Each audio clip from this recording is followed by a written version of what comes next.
नमस्कार, भव्य भारत न्यूज़ में आप सभी दर्शकों का स्वागत है। मैं हूं आर पांडे और हमारे साथ आज इस चर्चा में भाग लेने के लिए मौजूद हैं डॉक्टर पीके सिंघल जी। नमस्कार। आज हमारी चर्चा का विषय है अवसाद। अवसाद यानी कि वो बीमारी है जो लोग बहुत कुछ पाने के चक्कर में डिप्रेशन में चले जाते हैं। डिप्रेशन क्यों आता है, क्या इसका निदान क्या है और किन किन लोगों में ये पाया जाता है, आज हम जानने की कोशिश करेंगे डॉक्टर पीके सिंघल साहब से। डॉक्टर साहब, एक अवसाद शब्द आता है यानी डिप्रेशन जी। और पाने और कुछ खोने के चक्कर में आज बहुत सारे लोग अवसाद के गर्त में गिरते जाते हैं। तो ये अवसाद है क्या और किस तरह से इसका निदान पाया जाएगा? देखिए, मैं आपको एक चीज बताना चाहता हूं कि जो आपने कहा कि आजकल के टाइम में जो लोग इतने परेशान हैं, आपने देखे हैं डिप्रेशन में जा रहे हैं, उसका एक बहुत बड़ा कारण है। देखिए, जो भारतवर्ष की जो सनातन संस्कृति है, भारतवर्ष की जो मूल संस्कृति है, तो हजारों हजारों साल से ऋषि मुनियों ने उसको बनाया। कहीं उसमें लोगों की आस्था कम हो रही है। बड़ा विषय, मैं आपको थोड़ा सा आपको एक्सप्लेन करूंगा। जी जी। देखिए, आस्था क्या होती है? जब भी किसी के अंदर किसी में आस्था होती है तो वो काम उसको अच्छा करता है। हमारे ऋषि मुनियों ने ये कोशिश की कि जो हमारे सनातन संस्कृति के जो लोग हैं उनमें सनातन संस्कृति और धर्म के प्रति आस्था हो। अब वो आस्था कैसे होगी? देखिए, आस्था का जो एक सबसे जो एक अच्छा उपाय है वो ये है कि आपने देखा होगा कि सनातन संस्कृति में कि आदमी जो है सुबह उठता है, सुबह उठने के बाद थोड़ा बहुत योगा करता है, फिर स्नान करता है, फिर वो पूजा पाठ करता है। पूजा पाठ में जैसे फॉर एग्जाम्पल आपने रामचरितमानस की आपने कोई भी अध्याय पढ़ा, तो उसको करने के बाद आपको ये एक फीलिंग आती है कि भाई मैंने आज रामचरितमानस का पाठ किया है और मेरा तो अब सारा काम हो जाएगा। ये एक पॉजिटिव फीलिंग आ जाती है उसमें। आप ये बताने की कोशिश कर रहे हैं कि आस्था से इसका ट्रीटमेंट किया जा सकता है। बिल्कुल, के बारे में आप चर्चा कर रहे हैं कि हमारे युवाओं को आगे आना चाहिए और आस्थावान होना चाहिए और अपने जो धर्म के प्रति है, जो अपनी संस्कृति है, जो अपनी विद्या है, उसमें रुचि लेनी चाहिए। उससे बिना दवा के ये चीज़ें कम हो सकती है। आप ये कहना चाह रहे हैं? देखिए, बिल्कुल मैं आपको बताना चाहता हूँ कि हमने स्वदेशी जागरण, हमारा परिवार में एक चिकित्सा प्रकोष्ठ है, उसमें कोविड के दौरान हमने करीब 20-25 डॉक्टर्स का एक पैनल बनाया और हमने करीब 10-15 हज़ार से ज़्यादा लोगों की काउंसलिंग की। और चूँकि कोविड का कोई इलाज तो है नहीं, तो हम लोगों ने एक एक्सपेरिमेंट भी किया। हमने उन सबको बताया कि भाई तुम परेशान हो, तुम क्या करो, रामचरितमानस का पाठ करो, हनुमान चालीसा का पाठ करो, गायत्री मंत्र है, महामृत्युंजय मंत्र है।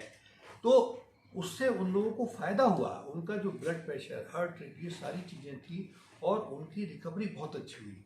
तो इसीलिए देखिए क्या होता है कि जो जब भी जैसे ही आपके अंदर जब आस्था होती है, जब आदमी खुश होता है तो उसके दिमाग के अंदर कुछ ऐसे हार्मोन्स बनते हैं, जैसे एक सीरोटोनिन पता है अभी, लेकिन ऐसे अन्य अनेक हार्मोन बनते हैं जो उस व्यक्ति को खुश रखते हैं। और जब आदमी वो खुश होता है तो काम अच्छा करेगा।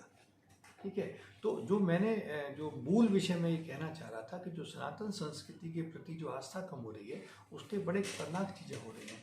सनातन संस्कृति के प्रति आस्था कम होने से लोग सनातन संस्कृति को छोड़ रहे हैं, उसी वजह से धर्म परिवर्तन भी लोग कर लेते हैं। लेकिन अगर सनातन संस्कृति के अंदर आस्था होगी, एक सिंपल सा रामचरितमानस का पाठ ही कर ले आदमी, तो उससे देखिए फायदा क्या होगा, उसका एक तो काम बनेगा, अच्छा काम होगा उसका। और इस विषय पर काफी सारे वैज्ञानिक विदेशों में शोध भी कर रहे हैं।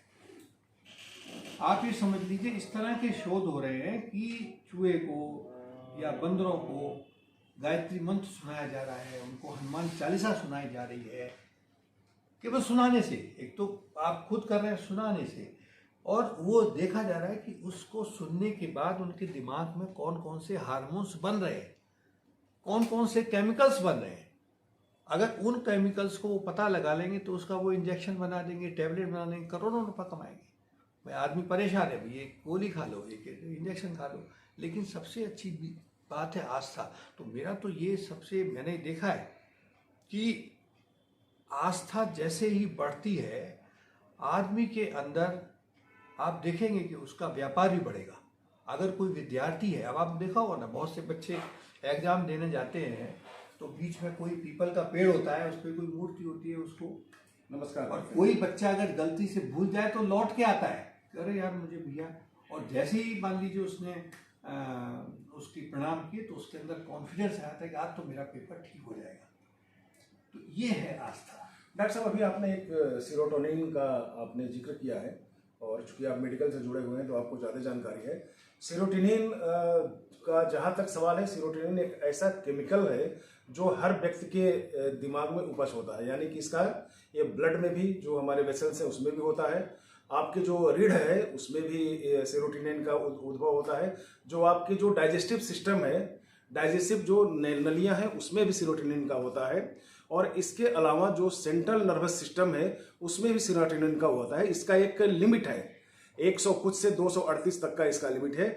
लेकिन सीरोटोनिन अगर यही बढ़ जाता है तो आपको अवसाद का होता है, इसमें आपकी हड्डियां भी कमजोर होने लगती हैं, और सीरोटोनिन का अगर कम होता है तो आपकी जो डिजायर है उसको ये इफेक्ट करता है।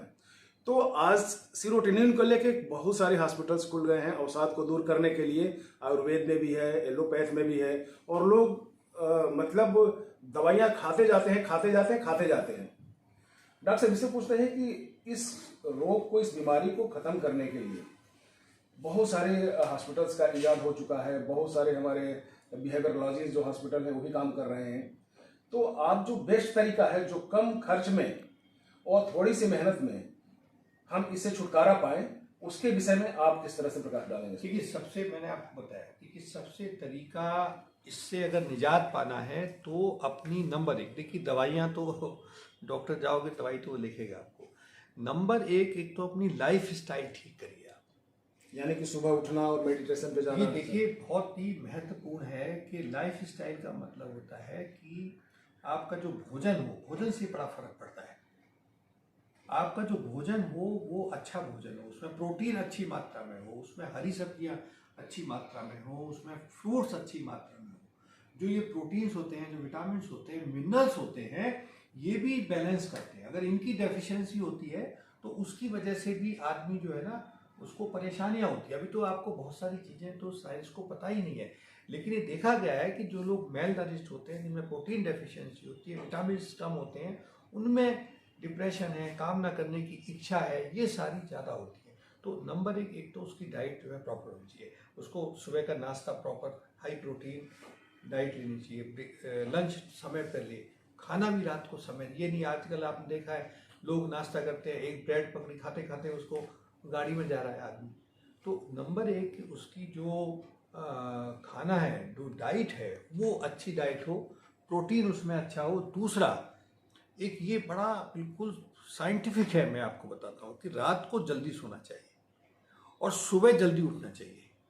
इसका बड़ा आप देखेंगे, आप इसको अगर आप सुबह जल्दी उठते हैं तो आप देखेंगे ज़्यादा प्रसन्नचित रहेंगे। आप सुबह उठ के सबसे पहले आप एक ये नियम बनाइए कि रात को खाना खाने और सुबह खाने के बीच में आप करीब 11-12 घंटे का गैप रखें। ये बड़ा फर्क, इससे क्या होता है, जब आप ज़्यादा खाने के अंदर गैप रखते हैं तो आपके ब्रेन को एक स्टिमुलस मिलता है कि भाई ये कुछ गड़बड़ है, खाना नहीं है, तो वो बॉडी अलार्म कर देती है, वो नई सेल्स को बनाता है।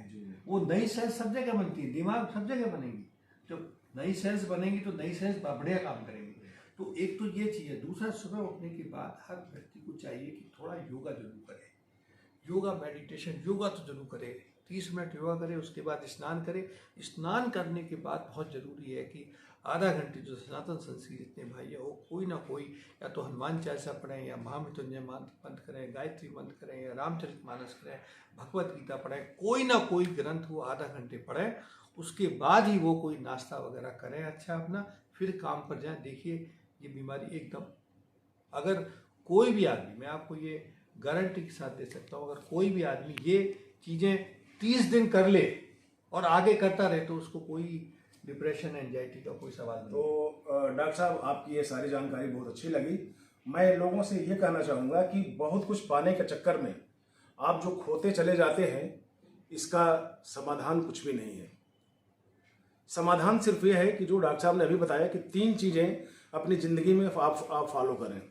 वो क्या है? सुबह उठना, प्रॉपर डाइट लेना और इसके बाद अपने धर्म के प्रति आस्थावान होना, क्योंकि धर्म ही आप में वो संस्कृति पैदा करती है, वो विचार पैदा करती है जो आपके दिमाग को, यानी कि अगर हम साइंस की भाषा में करें तो सेरोटोनिन को बैलेंस रखती है। और जब आपके सेरोटोनिन बैलेंस्ड रहेगा तो आप में अच्छे विचार आएंगे, आपके अंदर एक खुशी का एक माहौल रहेगा और जिस काम को आप करने जाएंगे निश्चित तौर पे उस पर सफलता मिलेगी। जैसे कि आपने एग्जाम के समय हनुमान जी का आपने जिक्र किया था कि जब बच्चे वहां पर जाते हैं तो उसको नमस्कार करके जाते हैं और वो परीक्षा में सफल होते हैं। तो आज बस इतना ही।